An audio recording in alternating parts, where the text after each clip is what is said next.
So recently I acquired a Kenwood TS-820 transceiver, a ham set from the mid-70s or so. I'm not a ham, I don't need it, so I'm going to pass it along to a friend, I think, who is actually looking for a 70s era hybrid ham transceiver. This may be the thing. TS-820S. It's kind of a classic, isn't it?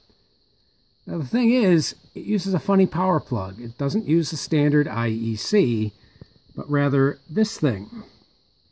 This is sort of like a Cinch Jones 12-pin plug. In fact, the Cinch Jones works. This is just the Japanese version. They tend to be kind of this weird reddish brown. So, looking at the manual, there is indeed a wiring diagram. However, because sometimes the Japanese plugs and the American plugs are numbered differently, well, there can be some confusion and stuff can get miswired.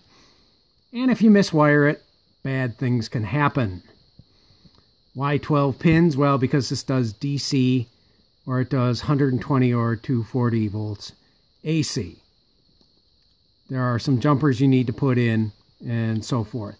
Now, the wiring diagram in the manuals is nice, but there can be a little confusion as to, well, kind of which way you're looking at the connector from. So I traced out the schematic and all that good stuff, and here it is. This is how it should be wired up. The AC needs to be at the bottom, hot in the neutral. And yeah, this cord is not plugged in, so safety first here.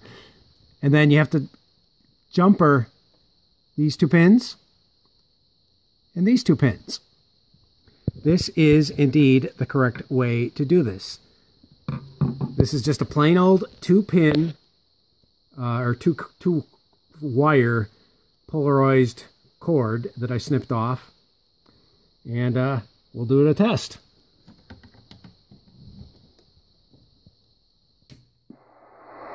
The fan runs. It makes noise. It works. Well, not really. I tested the radio out, and it's a project. The display is out, and it seems to be deaf. So I don't know if my friend needs a project. But, well, I'll offer it to him anyway.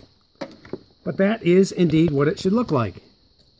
So get yourself a Cinch Jones 12-pin female. Like that. Get yourself the shell, preferably a metal one, but sometimes you find the plastic ones. But if you get a metal one, make sure it has the insulating sleeve. Wire it up. Stick it in, put the pin in. I'm going to wrap a little tape around there because it's just not, the clamp is just not big enough to really clamp that down. So I'm going to make a bit of kind of a grommet thing out of electrical tape. But yes, this is how it should work. Just to recap, the AC goes on the bottom. These get jumpered. These get jumpered. Review the manual, but this will tell you the correct orientation of the plug. Okay, hope you found this useful. Leave a like if you can use this. Maybe check out some of the past videos. Okay, talk to you later. Bye.